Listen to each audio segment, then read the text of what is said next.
Hey guys, this is Ming here from agentsofspeech.com. I'm a speech therapist, and today we're going to talk about feeding issues or eating problems in autistic children.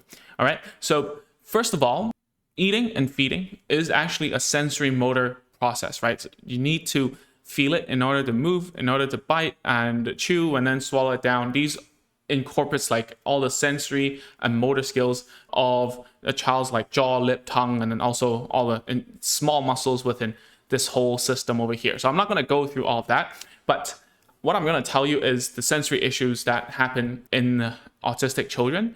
And why I'm going to talk about this is because this is actually a big problem for autistic people in general. Okay, sensory problem is different, or what we call a sensory profile would be different from person to person. And this difference actually makes it becomes even bigger when you're comparing a neurotypical person like myself and an autistic person. Okay, so we will taste food very differently, even if it's the same thing. Even for you and I might prefer something more salty. You might prefer something more bland or more a little more sweet. For me, I cannot take sweetness that much. Okay, it's actually quite sensitive to sweetness. Okay, so imagine a child on the spectrum whose sensory profile is all over the place. You haven't gotten to know which places are a little more sensitive, which places are hypo, meaning not enough sensory. They're seeking for sensory. So you don't know that within the mouth yet, right? So what we need to do is that we need to check out a child's sensory profile, at least inside of the oral cavity. And how we do that is we use something called a toothette. Maybe I'll put a picture up here.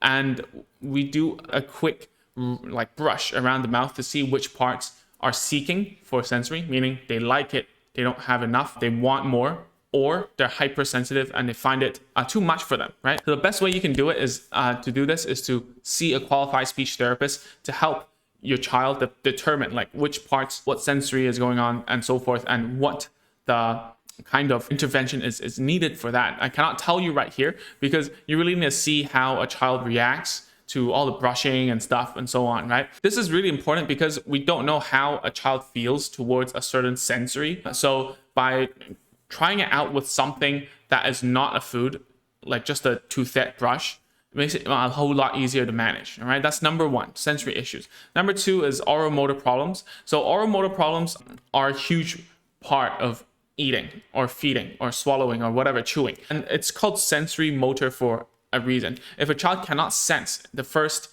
problem we were talking about was sensory issues. If they cannot sense it properly, meaning it might be too much or not enough sensory input, then what's going to happen is that you cannot really chew nicely, or you cannot control the food inside of your mouth nicely. So imagine you going to a dentist, right? And then you get, the painkillers, and it makes you numb all over. I mean, you must remember when you were getting your tooth removed when you were a kid, the painkillers really numb everything here around the mouth. You start drooling, right? You start to not able to speak clearly because you can't sense it. Therefore, your muscles don't know where to go, especially your tongue.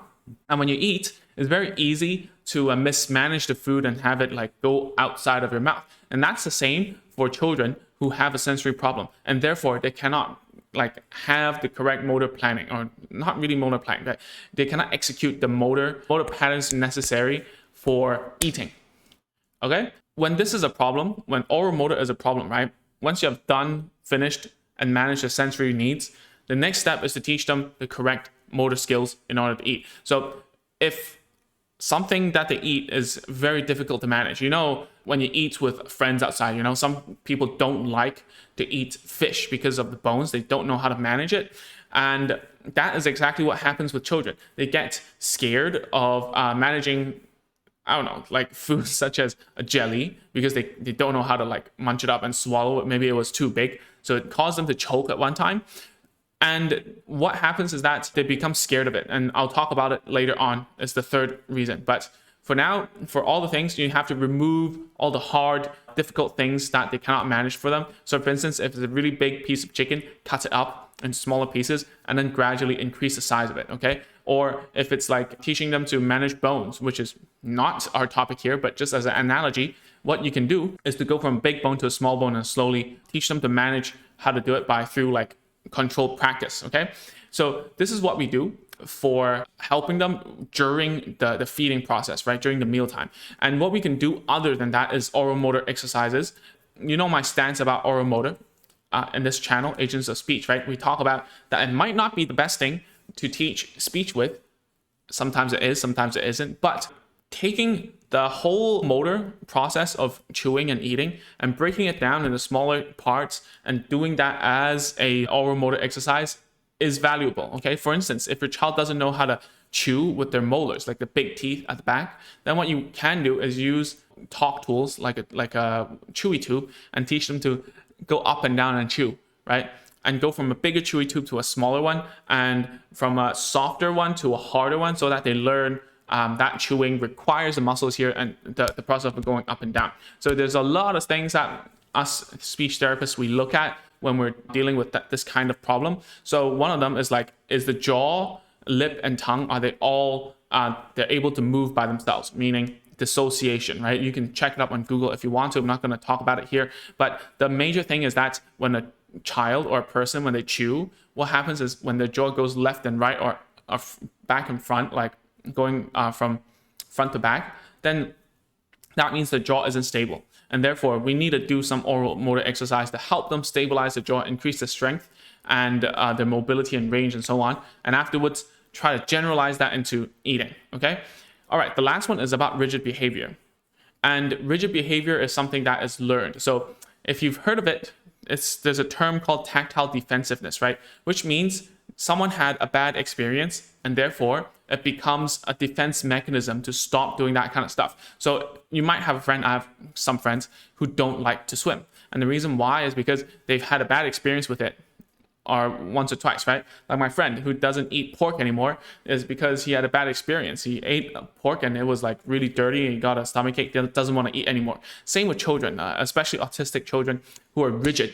Rigid as in, they don't know how to understand this is a one-off instance. They think that everything from now on, whenever they eat that thing, it's gonna create that bad feeling, okay? So I've had children who hated with a capital H, right? They really disliked eating jelly, right? Because whenever they ate jelly, it reminded of them choking, right? Another child doesn't like to eat rice because of the sensory profile and the motor stuff. It all got stuck here underneath his lips. And then because it was very sensitive and he didn't have the motor skills to use his tongue to like take it out or, drink some water and wash it out, it became very uncomfortable for him. So he doesn't want to do it anymore. Okay, so you have to remember these happen to children, okay, and people in general. Bad experiences equals I don't want to do that anymore, So whatever you do, try not to force your child or the person to try out the things you want, okay? It's very difficult because sometimes we put our needs in front of the child or our wants in front of the child. We say, I know better for you and you should eat because it's, this is nutritious or whatever. You got to eat or else you won't grow, whatever. But at the same time, are you thinking about, are they too sensitive to eat this? Is this a texture they can manage? Number two, are the motor skills good enough for this? Like, can they manage putting the food to the left or to the right, put it to the molars, chew it, and then swallow? Is that something they can do? If they cannot, then, maybe make the food a little bit easier to ingest. Maybe even using puree. Okay, I've got quite a few students who are still on puree to this day. Okay, but we're taking out the problems that he or she has and using like non-speech oral motor exercises like chewy tubes or doing tongue exercises to help them manage food better later on, okay? And the last thing is the rigid behavior, the defense mechanisms. Are you thinking about, have I triggered something that they don't like? That's something you have to remember. So at the end of the day, this video is to tell you, know why your child doesn't eat properly. Is it a behavior thing? Is it an abilities thing? Is it a sensory thing? Get a speech therapist, check it out, okay? This is the end of the video. And if you haven't, go to agentsofspeech.com/checklist to get a list of tools and toys we recommend that you get if you're starting home therapy. And that's the end. And if you have any questions, do put it in the comment section below. And I'll answer them right there for you.